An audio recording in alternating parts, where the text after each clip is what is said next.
An balma lamɛnnikɛlaw aw salamu alaikum aw tulo bɛ radio Bamako 24 de kan na ka bɔ Mali kɔnɔ na minnu bɛ k'an lamɛn jamana fan o fan jamana kɔnɔ ni jamana kɔ kan k'aw bɛɛ lajɛlen foni k'aw ko ɲuman dɔn aw sɔgɔlen b'aw ka radio Mandi la Bamako 24 min bɛ n'a bɛ kunnafoni latɛmɛ aw bɛɛ lajɛlen tɔgɔ la diɲɛ ma don o don a balimakɛ n'aw denkɛ Abdulaye Kulibali fɛ k'a sɔrɔ ɲɛmaaba n'i y'a sɔrɔ bɛ tali ka jɛjɛ sari la ale bɛ ka baaraw bɛɛ lajɛlen jateminɛ k'aw foni k'aw ko ɲuman dɔn faso kɔnɔ ni faso kɔ kan. Dɔɛrɛ taw ma k'aw sigi ni ka kunnafoni ma kɔnɔ kunnafoni ni dalu don tiɲɛ ni ala ye siran kan kunnafoni gɛrɛgɛrɛ anw sigilen filɛ kɛnɛ kan. O de kan ka bɛn bi kunnafoni lase waati ma bi ye ntɛnɛn ye bi ntɛnɛn bɛɛlen bɛ nanzarasan kalo 6nan ye juin kalo ye bi o tile 21 ka bɛn 2021 san ma farafin kalo min bɛ yen n'o wele ko seli furancɛ kalo bi o tile 11 ye jate la san kalo 11 na don hijira san 1442 san don duwawu de bɛ kɛ ala k'a ɲɛ k'a d'an ma. Karamɔgɔ Ablaye ni waati la a bɛ sɛgɛn lafiɲɛ bɔ la fɔlɔ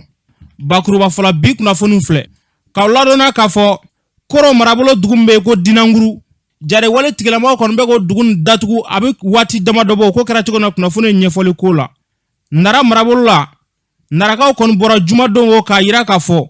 ko jamana ɲɛmɔgɔ kɔni ka kɔfilɛ kɛ olu la ko gɛrɛntɛ kɔni sirilen bɛ olu dara ni waati in na kunnafoni ɲɛfɔli ko la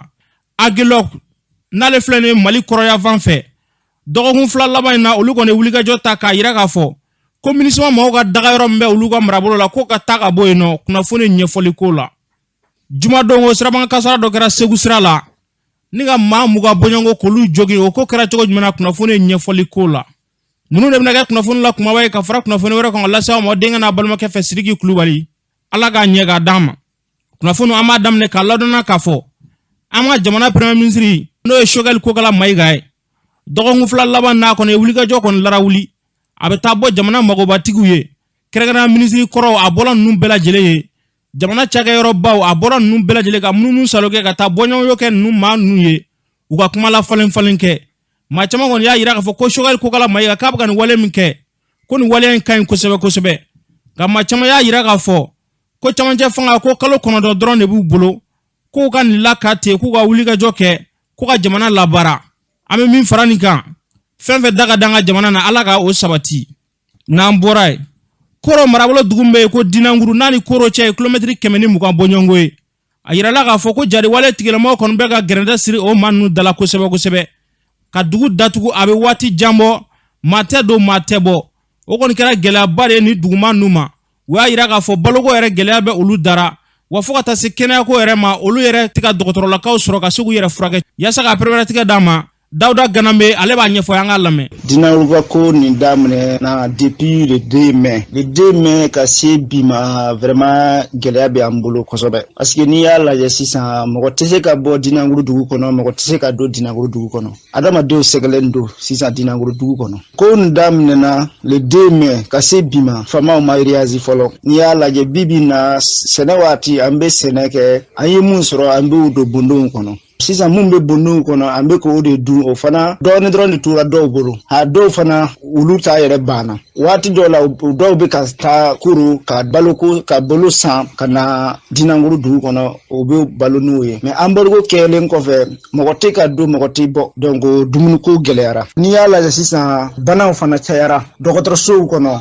dɔgɔtɔrɔ yɛrɛ jɔlen don ka taa dɔgɔtɔrɔso la ka mɔgɔw furakɛ fura yɛrɛ tɛ dɔgɔtɔrɔsow kɔnɔ dɔgɔtɔrɔ fana tɛ se ka bɔ ka taa kuru cercle la ka taa furaw san ka segin donc mɔgɔ mun banilen don kɛsego t'a la an t'a dɔn an bɛna o kɛ cogo di président de la transition mun bɛ yen sisan a ka nin ko lajɛ a ka wuli k'an dɛmɛ ka fura ɲini nin ko la n'a ma fura ɲini nin ko la dɔrɔn a gɛlɛyalen don sisan kosɛbɛ. Ni tun bɛ tali kɛ Dawuda Ganambe la a y'a fɔ cogo min na jamana ɲɛmɔgɔw ka wulikajɔ ta yaasa embargo min sigilen bɛ ninnu da la a bɛ se ka wuli ka bɔ yen cogoya mun na n'an bɔra ye Nara marabolo la jumadon olu kɔni bɔra ni ka wele bila jamana ɲɛmɔgɔw ma ka yira k'a fɔ gɛlɛyaba de b'olu dara jariwale tigilamaw u kɔni bɛ ka nin dugu nin kɔnɔ ka wulikajɔ ta ka ɲɛsin nin dugu kofɔlen nin ma hali u ka filamusow tɛ se ka t'u ka nɔnɔ feere wa lɔgɔ tɛ se ka ɲini fiyewu yaasa ka pereperelatigɛ d'an ma Modibo Keyita an k'ale lamɛn. ni waleya min filɛ nin ye a bɛ nara marabolo kɔnɔna na a bɛ waatinin bɔ a bɛ se k'a fɔ a ka ca ni san kelen bi min ye bamate wale kɛbaw ye u bɛ yala bolifɛnw sanfɛ motow la tuma ni tuma u bɛ gɛrɛ nara yɛrɛ la dugu minnu bɛ yen nɔ n'u ni nara tɛ tɛmɛ kilo 10 kilo 6 ninnu kilo 5 u bɛna munumunu fo o dugu dɔw la u bɛ segin nka min ye tile fila in na a ko kɔni fanga bonyanen don kosɛbɛ an ka komini damadɔ bɛ yen nɔ u yera yen fanw fɛ kosɛbɛ komini denw yɛrɛ fɛ ani village denw fɛ n'u nana fana u ka hakilina ye min ye maa kana se ka ɲɛnajɛ walew kɛ dugu kɔnɔna na o kɔfɛ olu ka sariya ye minnu ye bɛɛ lajɛlen ka sali ani ka u ka wajibiw lamɛn u b'o o hakilinaw fɔ maaw ye musow yɛrɛ fana olu ka baaraw ka dabila pewu muso minnu bɛ taa lɔgɔ ɲini na kungo kɔnɔ u y'a yira k'a fɔ u tɛ olu fɛla ye o ka dabila fulamusow yɛrɛ fana kana taa nɔnɔ feere kɛ donc bɛɛ lajɛlen ka kɛ so kɔnɔna na k'i ka baaraw kɛ nka min ye nisɔndiya walew ye jɛmɛfɔ ni tamafɔ ninnu ani kɔɲɔ girigara ninnu olu ka jɔ o y'u ka hakilinaw ye u b'o de yira maaw la a degun bonyanen don ka sababu kɛ ni marifatigi sigilen bɛ i dala a n'a ka sariyaw min tɛ i lakanaba ye nka a nana sariya dɔ de ta ka ɲɛsin ma tile 2 tile 3 e tɛ ka bɔ yɔrɔ sɔrɔ i b'i ka dugu la ten i deli bɛ bɔ waleya minnu na k'olu waleya i ka dugu kɔnɔ i tɛna se k'olu kɛ donc a degun bɛ se hadamadenw ma kosɛbɛ a bɛ maaw siran hari ka taa jagokɛw ni fɛnw na bɛɛ lajɛlen b'a dɔn k'a fɔ nara yɔrɔ min baganmara o de fanga ka bon ani jago ni jago jɔra ka ban a bɛ jouer fɛn bɛɛ lajɛlen kan lakana tigilamɔgɔw olu bɛɛ wuli ka jɔ la ko la sanga ni waati bɛɛ lajɛlen mais n'i y'a ta k'a lajɛ maa ninnu ka baara kɛ minɛnw ye bolifɛn motow de donc surtout an bɛ samiya kɔnɔna de la motow bɛ don yɔrɔ dɔ la mobiliw tɛ se ka don yen o gɛlɛya fana bɛ yan bɛɛ lajɛlen ka jɔyɔrɔ ye min an ka se ka kunnafoniw di ɲɔgɔn ma a waati la ni o kɛra a ka ca ala fɛ minnu yɛrɛ fana bɛ yan ni olu y'an lakanabaw ye olu bɛ se ka wuli ka jɔ sabati a nɔgɔnin na ka se ka fɛɛrɛ ɲini a la n'o tɛ ni wulila i ka moto la bi k'a fɔ i bɛ don dugu dɔw kɔnɔna na ni ala ma jan kɛ i bɛ segin ka moto to ka sababu kɛ u b'a minɛ i la walima u bɛ nafolo minɛ u la an yɛrɛ y'a ye k'a fɔ san yɛrɛ kɔnɔna na bolifɛn min minɛna nara sira yɛrɛ fana kan u bɛ mobili 22 bɔ bandiw ɲaaminen don a ko kɔnɔna na kosɛbɛ a yɔrɔw lakanako gɛlɛyalen don dɔɔni sabu n'i y'a ta k'a lajɛ bolifɛn min minɛ yɔrɔ min na dugu 2 ni ɲɔgɔn cɛ a bɛ kilo 50 bɔ a yɔrɔ ka bon kosɛbɛ wa nara dun fana dayɛlɛn bɛ Moritani na a dayɛlɛn bɛ Banamba ninnu na ɲɔnɔ na a yɔrɔ ye kungo ye tuw don maaw dogo yɔrɔ ka ca a yɔrɔ kɔfɔlenw na kosɛbɛ donc a larawuli ma nɔgɔn o de kama mobili minɛ in cayalen bɛ o yɔrɔ kɔfɔlen na n'a bɛ fɔ a ma ko gɛrɛngali ale bɛ Murujan ani nara yɛrɛ cɛ bingannikɛlaw bɛ o waleyaw kɛla min ye diinɛ laselikɛbaw yɛrɛ fana olu yɛrɛ fana kɛn bɛ ka gɛrɛntɛ sigi sigidalamɔgɔw fana kan ni tun bɛ tali kɛ Modibo Keyita la a y'a fɔ cogo min na ala ka basigi nati an ka jamana kɔnɔna ka lakana sabati n'an bɔra ye Aguelog n'ale filɛ nin ye Mali kɔrɔya fan fɛ dɔgɔkun 2 laban in na yen dugudenw kɔni bɔra ni ka muruti k'a yira k'a fɔ ko MINUSMA maaw ka daga yɔrɔ min kɔni bɛ olu ka sigida la ko a ka ta ka bɔ yen nɔ ko ka sababu kɛ jadi wale tigilamɔgɔ ko kuma bɛɛ k'u bɛna MINUSMA kan in kama k'u bɛ gɛlɛya ta ka ɲɛsin dugu maa nana masumalenw ma yaasa k'a perepɛrɛtigɛ d'a ma Abdramane Mayiga ale b'a ɲɛfɔ an ka lamɛn. min kɛra yan nɔ waati laban in na o ye MINUSMA mɔgɔw ka kan minnu di Aguelhok o kun attaquera waati dɔ la frontière dɔ la donc o attaque in kɔnɔna la djihadiste mɔgɔ caman tora o attaque in na ani population civile mɔgɔ dɔw fana tora o la quoi donc maintenant o action de kɔfɛ population mɔgɔw murutila u bɛ k'a fɔ ko fo ka kan in délocaliser ka b'u ka yɔrɔ kɛrɛfɛ parce que banbagaci walew bɛ ka ta ka kan in sɛgɛrɛ donc a banbagaci walew kɔlɔlɔ bɛ ka se population civile ma dugukɔnɔmɔgɔw ma donc o dugukɔnɔmɔgɔw bɛ ka muruti ko kan in ka déplacer k'a yɔrɔ mabɔ yɔrɔ janya dugu la manifestation kɛra Kidalikaw dɛngɛna ka marche kɛ pour que ka Aguelhok soutenir u ka laɲini na Kinaw kɛrɛ fana ye Kidal dugu dɔ bi Gao kɛrɛfɛ a bɛ 60 km de Gao olu fana marchera ka mɔgɔ ninnu ka hakilina pour que fanga se ka se localiser c'est celle-ci fana bɛ ten c'est celle-ci mɔgɔw fana marchera ça vaut à peu près 2 jours 3 jours comme ça olu fana ye marche ka ŋaniya yira ka u balimaw soutenir ko pour que kan ka se MINUSMA mɔgɔw ka kan ka se ka délocaliser ka bɔ population kɛrɛfɛ MINUSMA mɔgɔ ni Aguelhok mɔgɔw cɛ bon comme ne yɛrɛ ti Aguelhok même spécial action de la kɛ o ina par exemple n'u ye manifestation kɛ sisan MINUSMA mɔgɔ minnu bɛ mun bɛ baara la MINUSMA kan kɔnɔ yan donc ni manifestation min kɛ population min laɲini k'a fɔ mɔgɔ fɛn fɛn bɛ taa baara kɛ u kana taa baara k'a don souvent u b'u ka groupe armé mɔgɔw bɔ donc ka sira tigɛ u kana se ka taa baara kɛ a don parce que ni manifestation min kɛ pour que jama ka se ka bɔ ka ŋaniya yira ni tun bɛ tali kɛ Abdramane Mayiga la a y'a fɔ cogo min na ala ka bɛn ni basigi nati an ka jamana kɔnɔna na n'an bɔra ye Segu sira la jumadongo siraban kasara dɔ kɔni kɛra camion dɔ ale ni car dɔ olu kɔni ɲɔgɔn sɔrɔ a kɛra kasaraba de ye maa 20 bɔɲɔgɔn olu jogina ni siraban kasara in na yaasa k'a perepɛrɛtigɛ d'a ma Blaise Adama Dena an ɲininkali kɛ ale la an k'a lamɛn. Ne tɔgɔ Blaise Adama Dena ANASER chef d'antenne régional et Segu. An ye kunnafoni sɔrɔ ko jumadongo ko siraban kasara dɔ kɛra Segu sira la a ko kɛra cogo di? Effectivement jumado accident dɔ kɛra Faya kɔnɔ fana BT de y'a couvert parce que a n'olu de kun ka surun quoi. Car ni camion dɔ de ye ɲɔgɔn sɔrɔ u ye ɲɔgɔn kunbɛn camion in kun bɛ ka bɔ Bamakɔ ka kunsin Segouma. Karen Bora Segou, allez Koumekana Bamako en français. Donc entre-temps, collision frontale, en bas collision frontale Noé ou Nyeshimbe Nyoroma, Kanyoron Gouchi. Explication min dira camion tigi fait, le chauffeur allait nyefesser le tira. Entre-temps, à chevauchement que allait kaba maîtriser à Dessera, ou en sur Karfene Bekana Fangala. Donc, oui, Nyoron Gouchi, Karbina. Heureusement, bananu kon kera mais mogomato ala mamenu banana atete na mogo muganka mais abaye blessé léger oui on va faire blessé léger mais ça dit banane mindo ate dankare atigeka adamade ala ça dit kile fla docteur va te black quoi on va faire ma blessé léger ni segusra ta galaje kuma be siraba ka saraba segusra la kerengeran la faya konnala RF munebe gananini est-ce va donc segusra yi mogo ba fola ka mai c'est pas la vérité segusra yi kan mais problème yi anye ko jugu o de be ka ti mogo ute bulla dodoni quoi vous savez pneumatique souvent anazere rebora contrôle routier là nanko minunga pneumatique kwa bula jo Ouverto faya la fo Bamako. Parce que il veut pine do ye a kalale de do. Mobili ba udunde do. Mobili ba pine ka kere kala. Iba do o nyona dansete. Donc lu chairman de be. Ni mobili mi uru e fly. Iba soro kelen koni o ta la feu. Kelen fene o nole do. Bon, nous be bolisira to nununka. Les routes accidentées iba soro ni be pulukacha. Ou be sera négocier ou be nemeneme. Mais segu siraka ou ni dafale de be yer. Arar son minumbe jigi 120 jugoro karla hali camion rare minumbe jigi 100 jugoro bon alors que il va sur mobili main moteur c'est gagné mais c'est ou main ou bien à partie mécanique to non il va sur chamambe à carrosserie à bekorole ledu donc au devait nani accident non e siraka e ma c'est vous sera la ni accident kera accident à kololo de juguya o ben nani mu o ben nani vitesse ko juguinde parce que une fois vitesse kabo i accident que no vitesse a chemin de kasara de kabo donc c'est vous sera ere a Congo o labana ke anyede ne se ko de fois la nitme talike Blaise Adama denana ya foto komuna sondro mabe tabo siga sofe kata segu akobe ga dabali banko kuma be sraba kasara de be segu sran kan ala ga doba shitanena na mbora na ogli bala kosa dana anga jamana lagana tigila ma fla karla nyona no e police laga ni garde national yi akuma ko ni gara siga fo chairman de benyo akilin la nga police laga ko ni ya ira ka fo luti sigide police ga syndicat oluga wele bla police bela jelema ko jouer galo clé fla nato ko bela jelenga nyongo soro primature dala police ou fokata se police somogoma ko bela jelenga bo kubta sitting belebele bake primature dala yasa ga priorité dama adjudant chef Suleiman Sandougou ale ba nyefo yanga lame ne adjudant chef Suleiman Sandougou le vice président du Sénégal autonome de la police bi ambe kati comme be de bana kono amadu ko police la amuna na anyefo kati kawnyana bulikuma do ka sanse ngadi angina yumi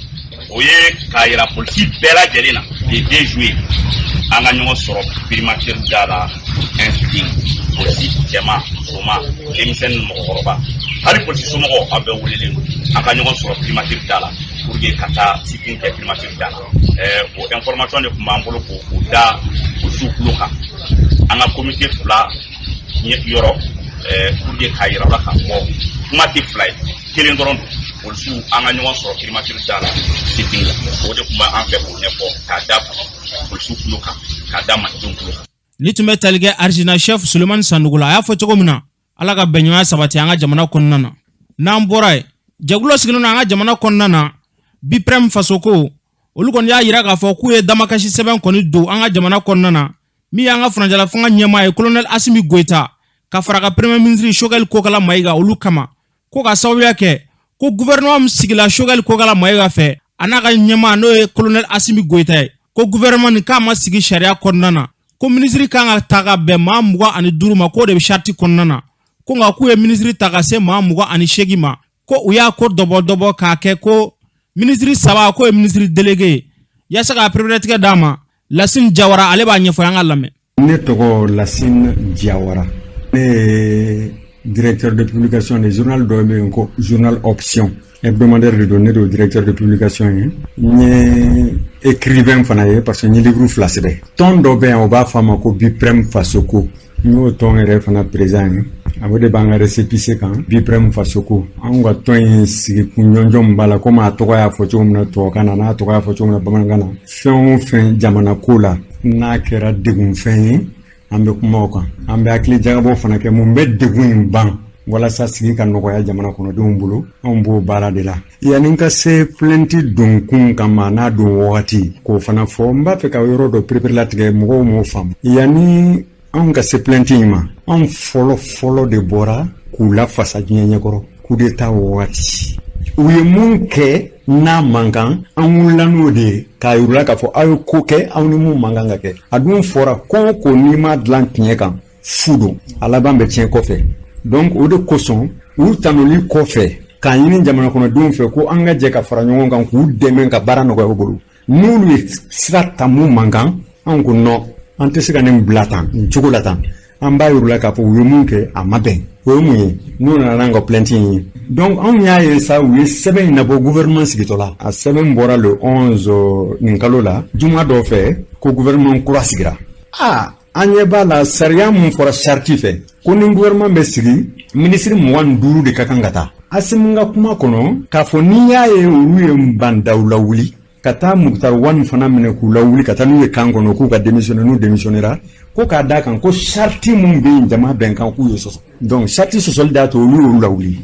aw mugo kele o lu lawuli kum kama aw fana sharti so benyana de façon flagrante comme on le dit c'est-à-dire damatemi sosoli c'est-à-dire amasa ka fo mun kala no makalan ite lupu do yela ka fo ko wala sai ka sosoli yoro ya tien yoro kene kan ko do o lu ministre mu wan duru ta katla ka ministre sabata ka faraw mais politique kuma na ka fo ma ko ministre délégué donc ni mo manke ko la fliro ni ko ministre délégué de do don na ma fo ma ministre délégué mais olu ma mu famu jamana ko don fana ye mu fama bebe mun do a fora de charte ko le mot ministre mo wan nduru te min kana ko kan donc ne awe ministre to ko be mo mun to ko la ko ke mo wan shegiye aw timna sariya kan donc on yanga semaine dans la kasanga avocat fana ma kaira ka fo muganduru de hake sarti kono awe mugani shegin ta mun kama segembe jamana kono aw ko nyana danganga ke muganduru ma bandawni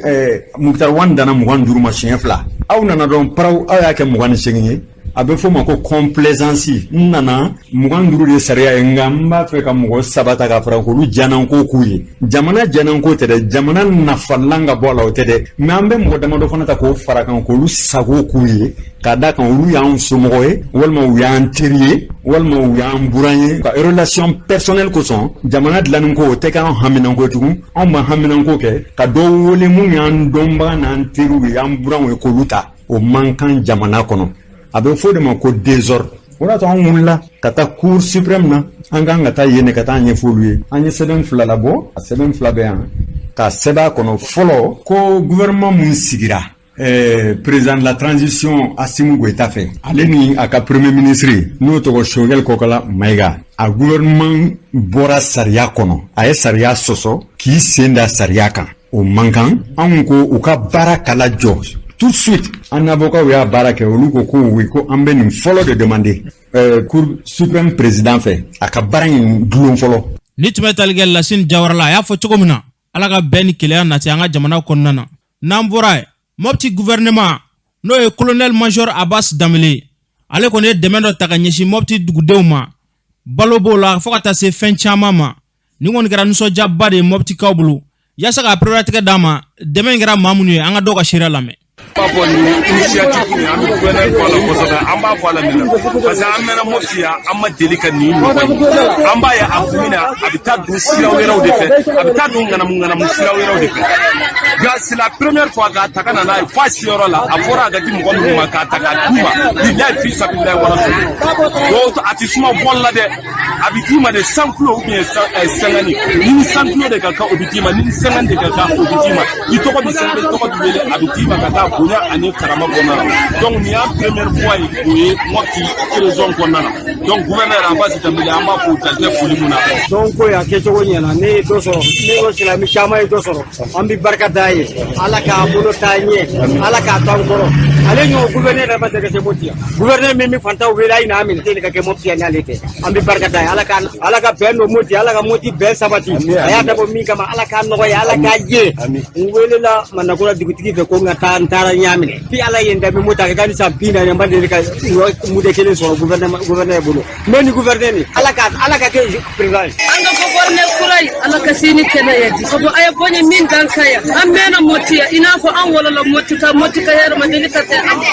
ale de kera mo ko solo ya ka hera sa otuma ambi barka dai ala ka me aka baral ala ka kisi ka tanga ka bo jugu tora hali sini ngene ala ka do para ala ka siginye ala ka nana hera mai anga jeka akumbe ni hera mai anga gouverneur kura ala ka barka dai manana nusa je min kanye ambi barka dai Allah taala ka sija ani kenenda aya fanga min sorani ala ka kai nyata akasta mpisengin sorani ala kana kweza mafanga ina ni hera ya rabbi samosa akani nusa je kai amba jula ka fo mufti gouverneur ni exemple de mi mali bega kanga tubano mali bega kanga tubano ben bi tabati ni ndela oto nyogon taalo bi tabati ni ndela ana kenyo wa fe anti bido nyogona ni ndela moti gouverneur ko ni adam aya dem ne niveau bela aya dem ne karamo kunda aya dem ne diriki kunda aya dem ne société kunda donc société civile ni abeba la demitono bala makorbo bala bede ka fule ba ko donc ni nu benna jamana bi be donc amani ni mali gouvernement so ni exemple ni ana gouverneur abati gamele adam ka ke ni ka institutionnel na ke mali de konota amure ni ala bala ko kan ni to mobti dugude nga shiriaye akene ka mobti dugutigi togola Baba Touré ale be foli ta kan ci gouvernement ma an alame bi ne ko bi to mai gouverneur macho Abbas Damele Jensenyo na hakiba depuis ne faut la que de décoller ça que commandant ta barake bien avec beaucoup de gouverneurs manyo c'est pas qu'à tirer là ça veut dire depuis qu'Anana mon pays a changé les imams Anani Bougoudigi Fantan Anana y occupé au-delà ni à la migration Mopti, je parle au nom de toute la région de Mopti. On est vraiment satisfait. Et Nanga Dessé, gouverneur Abbas Dambélé, colonel Major, Atibo Mopti comme gouverneur. Nanga Dessé. Anna Boréa, tout fonctionnaire qui vient à Mopti, qui a servi à Mopti, quitte à Mopti avec une promotion. Allez, c'est pas une promotion, hein? Quelle promotion? Très bonne promotion. On est vraiment satisfait. Les chefs de quartier, l'imam, la population, tout le monde est satisfait. Fama, Fantan, tout le monde est satisfait. Vraiment, je m'arrête là. Nitme talga mobti dugutigi togola ay foli ta ganyeshi gouverneur ma ni waliam miga ke mobti ni gouverneur ben gi ga sigiro la adobe dola nyini fe obaga sorofen namboray jagulum sigile ma nga jamana konnana na wele ko ACRT olu kon ya yira ga fo ko ACRT ka yela mana ke parti politique ton ko dona tawla ku yira bi u kambo jamana nyama ya no fe we kuna fondila wele ga nyefol ga kuna fondila we anyama e Isa Kawjumi ale ba nyefo yanga lame akila mi ambla la we asimina la ni et asimina demsini fanga ba bolo ya yira ga fo ibe la rupture ba fe jamana ka lakana jamana dunga lakana benga na jamana kolo ambega je ka faso jo bon ambega je ka faso jo mo nyumande les politiciens nous faso ti nous se ka faso jo asimina no fo na on no barak ku dabo jamana marali ko la parce que comme ma so ku dabo la wirama on va aux élections nous même manganti la coalition ake wallahi na élection nge hayu ni to botulo parce que bête roula mais on va aux élections nous on est prêt à accepter après on a les moyens de notre politique et nous irons aux élections nous nous ko élection ko tradition ko ba ngologa fanga duruma nous demain pour que gajo asegu parce que solution est élection et nous sommes prêts à aller aux élections amé demana fambe amé demana kok ça y seulement ka papier drone ne yalama acerté bi mali hayu so wala ni go acerté mimbe faraka do ni mo ka ngo dusi acerté parti faso ka mais parti que ko me fama rata et bo be nyina duga de sa kula mais parti politique bana balo faso na ko la est-ce qu'il est digne de défendre ce peuple et ba yebi RP milliard millions que du mo wadi jité baloté straté la quarantaine ay du mo so est-ce que RP nango du adema be million kɛmɛ segin do IRD be million kɛmɛ wɔɔrɔ do CODEM be million kɛmɛ tan duuru yɛlɛma be dɔ do SADI be dɔ do k'olu tɔgɔ ko parti politique ni parti politique bɛ se ka fisa ni cikɛlaw ye a bɛ se ka fisa ni bagakɛlaw ni mɔnikɛlaw ni jagokɛlaw ye ni denmisɛnnin minnu tɛ baara la yan mais olu b'a minɛ k'a dun ko parce que k'olu tɔgɔ ko parti fanga b'a bolo bi élection ye waajibi ye an bɛ taa élection jɛlen na denmisɛnw ni musow minnu b'a ka kɛ la minnu ye sifinnakaw ye k'a fara ɲɔgɔn kan jamanaden n'i y'a jate 100 ye sifinnaka ye donc fanga man ka bɔ denmisɛnninw bolo ka taa di politicien de 91 ma minnu ye jamana ci ka jamana kari ka jamana lebu ka jamana malo ka jamana kɛ jugu sago ye est ce que ni fanga dira olu politicien minnu ma a ma kɛ maloya a kɛra malo ye ni tun ye ACRT ɲɛmaa ye Isa Kawjum ala ka hakilina ɲuman d'an ka jamana ɲɛmaaw ma n'o tɛ a ko bɛ ka kɛ dabalibanko ye dɛ n'an bɔra yen jɛkulu dɔ sigilen do sen kan cakɛda kura dɔ o bɛ n'an ka ɲɛmaw kɔni k'a bayɛlɛma k'a kɛ kuran ye nin waleya min kɔni kelen filɛ nin an ka jamana kɔnɔna na maa caman y'a yira k'a fɔ ko nin fɔra ko wa ko n'a kɛra fɛnɛ k'a bɛ kɛ sababu ye k'an ka kuranko kɔni ka nɔgɔya don an ka kuranko la a kɛnɛ kan ji ni kuran minisiri Lamini Seydou Traoré ale tun b'a kɛnɛ kan a ye kuma min fɔ o filɛ ɲama mun kɛlen don ka Bamakokaw tɔɔrɔ ka projet dɔ bila o kan mun b'a to o ɲama in bɛ se ka bɔ problème ya la Bamako cogoya min na ka kɛ solution ye donc bibi in na le groupe SAR à travers ka tɛmɛ a ka société mun ye E2S ye o ni mairie du district an nana o protocole signé de la bi mun b'a to olu bɛ se ka ɲama minnu bɛ Bamako k'u bayɛlɛma k'a kɛ ka énergie ye ka Bamakokaw ka énergie ko problème fɛnɛ gɛlɛya man kan o la ka dɔ bɔ o la donc bi an b'o kɛnɛ in de kan nisɔndiya kɛnɛ don an y'a fɔ cogoya min na depuis n'an nana don min na an ko walasa ka jamana in kuranko ɲɛnabɔ solution wɛrɛ t'a la solution mun b'a la dɔrɔn o ye fɛn minnu bɛ sɔrɔ an fɛ yan nɔ ni tali t'a ban n'o ye tile ni ji ni ɲaman ye f'an k'olu de bayɛlɛma k'o kɛ énergie an y'o de baara daminɛ wa n'i y'a jateminɛ o fɛn ninnu bayɛlɛmali ka kɛ énergie ye o bɛ énergie mun produit o da man gɛlɛn alors que sisan dun an ka énergie caman bɛ kɛ jumɛn na a caman bɛ kɛ ni groupe ninnu olu da ka gɛlɛn ka sababu kɛ tajiko yɛrɛ dɔrɔn ye donc bibi in na an nisɔndiyalen don ka sababu kɛ ne yɛrɛ ni n tɔɲɔgɔnkɛ n'o ye ministre de l'environnement de l'assainissement et du développement durable an fila bɛɛ nimisi wasalen don bi ka sababu kɛ gɛlɛya min bɛ jamana kɛlɛlɔ min bɛ Bamakokaw kan bi n'o ye ɲamanko ye an bɛ fɛ k'o de bayɛlɛma k'o kɛ énergie donc o ye ka problème bɔ problème ya la ka kɛ solution an b'o kɛnɛ de kan an nisɔndiyalen don donc an bɛ nin société fila fo an bɛ nin partenaire fila fo n'o ye Bamako mairie ye ani Amadou Djadje Sangare SAR ka société n'a bɛ fɔ ma E2S u ye nin hakilina ɲuman min sɔrɔ ka nin protocole in signé an b'u fo la nka an b'a f'u ye ko an ɲɛ b'u la dɛ parce que n'i y'u sera ka nin kɛ anw y'an ka yamaruya di fɔlɔ ko n'u ye énergie mun dilan an b'o san u bolo donc o kɔnɔna la an fɛnɛ sigilen don k'u lajɛ parce que an fɛnɛ b'an ka prévision de kɛ o kan donc u ye délai mun fɔ u k'u jija baara in ka k'o kan k'a fɔ k'an bɛna tentɔ ka n'an jɔ caméraw ɲɛkɔrɔ ka papiers signé ka taga sinikɛnɛ ma kunkan tɛ bɔ an ma sɔn o ma an y'o f'u ye an tila u y'o fɛnɛ faamuya ni ala sɔnna an ka ɲɔgɔn dɛmɛ ni duwawu ye nin ko in nin ka se ka sira sɔrɔ joona mun bɛ Bamakokaw bɔ an bɛ ɲamanko sɛgɛn min na k'an bɔ o la ka dɔ bɔ an ka énergie ko fɛnɛ kɔlɔlɔ la.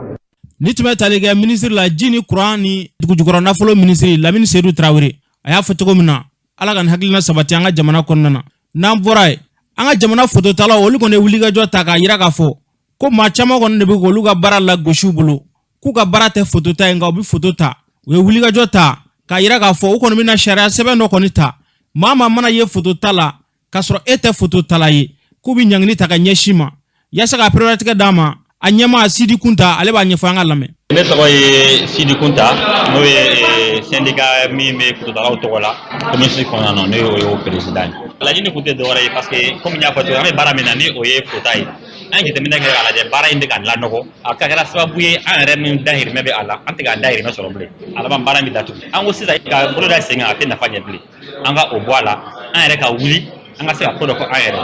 o de la an wulila ka se ICO ma komi mɔgɔ tɛ sariya tigɛ ni yɛrɛ ka ICO ka na constat kɛ an ka laɲini ye mun ye k'a ɲɛfɔ ICO ye pour que a bɛ se k'an dɛmɛ cogo min na sariya yɛrɛ taabolo fɛ parce que an ko n'i y'a ye baara in yɛrɛ cɛnna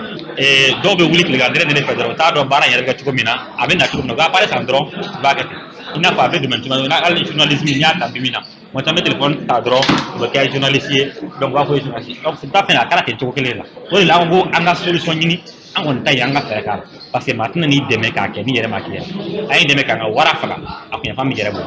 an ye photographe minnu bɛ yen studio bɛ minnu bolo minnu b'a dɔn ka fɔ baara don ka fɔlɔ k'olu fɔlɔ ladi fɔlɔ ayiwa baara in an bɛna kɛ nin na an ka bɛn nin fɛn kan an ye convention de k'an ni ɲɔgɔn cɛ n'o ye baara ka kɛ prix min kɔnɔna na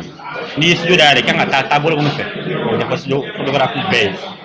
n'o bɔra yen ni min bɔra o sariya kɔnɔna na ɲangili ka k'i sɛgɛrɛ bɛɛ nana bɛɛ y'i tɛgɛ nɔgɔ bila papier la an y'a di fiye ma donc an yɛrɛ dama an b'a daminɛ an yɛrɛ la fɔlɔ ko n'i ye sugu bugɔ ɲɛnɛmaw bɛ siran an b'a daminɛ an yɛrɛ la n'o bɔra yen mɔgɔ gasa minnu bɛ ka don a la ten olu bɛ siran wajibi dogo ye mɔgɔ minnu mana mɛn arajo sen fɛ u n'a dɔn k'a fɔ ko dɔ bɛ siran u na se an ma ka an ɲininka an b'u bilasira an kɔni tɛ mɔgɔ bali baara la mɛ baara ka kɛ sariya min kɔnɔna na i b'o kɛ n'i m'o kɛ an bɛ taa n'i ye fanga sira fɛ. Ni tun bɛ tali kɛ Sidi Kunta la a y'a fɔ cogo min na Ala ka hakilina ɲuman sabati a kɛnɛ kan u tun ye wele bila ICE min ma Maître Samba Dongoye ale b'a ɲɛfɔ an ka lamɛn. Ne tɔgɔ ye Maître Samba Dongoye ne ka baara ye ICA min ye tribunal kɛrɛfɛ baara ye ani tribunal kɔnɔna baara ye ɲɔgɔn ye nafa ni a bonya a tɛ se ka fɔ ka se a dan ma olu ye lajɛrɛ tɔnkulu de b'u bolo n'an k'u ma ko association donc u y'a ɲɔgɔnnajɛ fɔlɔ min kɛ n'o ye nin ye u ka danganiya sɛbɛn sɔrɔlen kɔfɛ k'a fɔ k'u ye association ye n'a bɛ f'o ma ko récépissé u y'a danganiya k'a wele ka na a réunion ka kɛ ɲɛna yaasa an ka se ka procès verbal de constat kɛ an na constat min bɛ kɛ sababu ye u ka ɲɔgɔnna jɛrɛw a bɛ se ka kɛ sariya kɔnɔ a bɛ se ka kɛ bonya kɔnɔ a bɛ se ka lakodɔn sariya fɛ ka dɔn k'a fɔ fɛn min bɛ sen na i yɛrɛ ye ko tɛ sariya jɛna n'a ye ka tɔn in k'a lakodɔn donc ICE baara kɔnɔ o b'a la ɲɔgɔnyew ni réunion na ICE ka na k'a lamɛnniw kɛ ka ɲininkaliw ni jaabiw sɛbɛn k'a kɛ sɛbɛn ye sɛbɛnfura min fana n'a bɛ fanga ni baaba don u ka kow la baara bɛɛ n'a a nɔgɔya ni a gɛlɛya siraw don mais baara gɛlɛya mana kɛ cogo cogo o t'a yira k'a fɔ k'a tɛ se ka kɛ sariya kɔnɔ o t'a yira k'a fɔ ko sariya tɛ yen sariya min bɛ se k'a lakodɔn ni k'a kisi k'a tanga n'o ye k'a protéger photographe caméraman jamanadenw de don komi jamanaden tɔw bɛɛ bɛ cogo min n'i y'an ka sariya sunba n'a bɛ f'o ma ko constitution n'i y'o ta k'a lajɛ o siginiden filanan ko ko maliyɛnden i kɛra cɛ i kɛra muso i kɛra finman i kɛra jɛman ko bɛɛ dama ka kan jamana kɔnɔdenya la ani jamana sariyaw la donc n'i y'o lajɛ o b'a yira k'a fɔ photographe fana maliyɛn de ko maliyɛn tɔ bɛɛ lajɛlen donc u ka baara min surtout olu ta ye tɔn u bɛ tɔn dɔ kɔnɔ n'o ye association ye association min lakodɔnnen don jamana fɛ donc u bɛ se ka lakana u bonya u ka baara kɔnɔ ka dɛmɛ k'u ka baara kɔnɔ yaasa u bɛ se ka sinsin ka taa ɲɛ cogo min. Ni tun bɛ tali kɛ Maître Samba Dongoye la a y'a fɔ cogo min na an bɛ min fara nin kan ka wele bila jamana ɲɛmaaw ma u ka fɛɛrɛ kɛ ka baarako sabati an ka jamana kɔnɔna na n'i ye nin fɛn fɛn cayalen an ka jamana kɔnɔ baarako gɛlɛya de don i bɛ kalan kɛ ka tila kalan na ka n'i ka sɛbɛnfura bila so kɔnɔ baara tɛ yen a dɔw ye dɔ la i bɛ dɔ la ye ka taa o la ten dɛ Ala ka faamuya ɲuman d'an ma n'an bɔra yen an ka dɔnkilidalaba min fatura Tata Bambo ale ka janaja kɔni kɛnɛ kan sigida fɔlɔ maire Umar Togo ale ye folikan dɔ cɛ an ka Umar Togo lamɛn. An b'a Tata Bambo a ye min kɛ a ye min fɔ ni Ala y'a ka kalifa minɛ bi o ye alabarika don dɔ ye a ye min kɛ Ala ye o fana dɔnnen don Ala de y'a d'aw ma Ala de y'a minɛ baasi t'o la gasi t'o la bi ye duwawu don ye bi ye tasibila don ye ka ɲini Ala masa fɛ Ala ka hinɛ a la Ala ka dayɔrɔ suma Ala k'a mɛn ka saraka bɔ a ye Ala k'a kunbɛn ni kunbɛnniko ɲuman ye Ala k'a fara kira mantonw kan Ala ka hinɛ a la. Amina yarabi nin ko ye sigida fɔlɔ maire ye Umar Togo a kɛnɛ kan Tata Bambo a furukɛ Modibo Kuyate ale ye kuma min fɔ an ka lamɛn. Hadamadenw an bɛ min mɛn n'olu da an ma kalan k'a fɔ ni cɛ ni muso sara cɛ ɲɛ ubiyɛn ni cɛ sara muso ye n'i ye yafa di cɛ ma ubiyɛn n'i ye yafa di muso ma o ko o de ɲɔgɔn tɛ donc n bɛ n jɔ diɲɛ ɲɛna ka n jɔ Ala ɲɛna ne ni muso an ye fɛn bɛɛ kɛ ɲɔgɔn fɛ furu dara kɛlɛ ka diya de kama mais a ma foyi kɛ n na min bɛ se k'an tɔɔrɔ n bɛ yafa a ma Ala ka yafa an na. Ni tun bɛ tali kɛ Tata Bambo furukɛ la Modibo Kuyate Ala ka hinɛ a la Ala k'a dayɔrɔ nɛɛma k'a fara silamɛ fure bɛɛ lajɛlen kan n'an bɔra yen an bɛ taa jamana kɔkan na Julacɛ Jakite mun b'i bolo. Karamɔgɔ Siriki an b'a daminɛ faso Maliba kɔnɔ sibiridon CEDEAO ɲɛmaaw y'a jira k'a fɔ ko Mali fanga furancɛ fanga b'a la ka taa ɲɛ ko ni foli ka kan k'u bɛ Mali fo la ko Mali fanga furancɛ fanga ɲɛmaaw bɛ sira min kan k'o bɛ kɛ sababu ye ka fanga di jamanaden sivilu ma nka ko walasa olu ka Mali yamaruya u ka lajɛw kɛnɛ kan ko fɔ Mali fanga furancɛ fanga ɲɛmaaw ka baarabaw kɛ o kɔfɛ an bɛ taa RD Congo sibiridon RD Congo jamana ɲɛmaa Félix Tshisekedi a tun taara taama la Bunia a ka jamana kɔrɔ ni tilebi cɛ ani yenkaw ka sigi ka fɔ senfɛ a y'a jira k'a fɔ ko yuruguyurugu ani namara ko bɛ ka kɛ RD Congo wolomasiri tabaw fɛ ani RD Congo jamana ka cakɛda baw la ko o wale in bɛ ka kɛ dogodogo ni dogo la wa k'u ka kan ka jɛ ka ni wale in kɛlɛ o kɔfɛ an bɛ taa Armɛnikaw fɛ yen nɔ kunu wasaden kalata tun bɛ Armɛnikaw fɛ yen u ka kalata sow dayɛlɛla joona nin kalata in yɛrɛ kuma bɛ se ka caya kosɛbɛ seereyaw fɛ a bɛ se ka kɔlɔlɔ lase Armeni premier ministre ma barisabula k'a ye kalata in jagoya dɔgɔda ka bɛn ni kunu ye. An bɛ laban ka taa Alizerikaw fɛ yen. Jumadon sariya dɔnbagangana caman ani jɛkulu dɔw minnu yɛrɛ lakodɔnnen don diɲɛ seleke naani bɛɛ la olu ye lajɛ dɔ kɛ Egypte kɔnɔna na kɛrɛnkɛrɛnnenya la Egypte faaba la Caire o senfɛ u y'a jira k'a fɔ ko sariya sɔsɔ b'a la ka caya Alizerikaw fɛ yen nɔ ka ɲɛsin mouvement contestataire du Hirak maaw ma k'a ɲɛsin olu maaw ma olu ka tagamaw senfɛ k'u bɛ nin maa ninnu minɛ k'u don kaso la ngalon kan u b'u bali ka taa u maamago la ani sariya sɔsɔ caman kɛ i n'a fɔ buna adamadenya jo sariyaw k'u b'o caman sɔsɔ. Karamɔgɔ Sidiki nin bɛ dansigi an ka bi kɔkan kunnafoni na. Jonathan Jalite y'a fɔ cogo min na fɛn fɛn basigi o ka sabati an ka jamana ni diɲɛ jamana wɛrɛw ni ɲɔgɔn cɛla la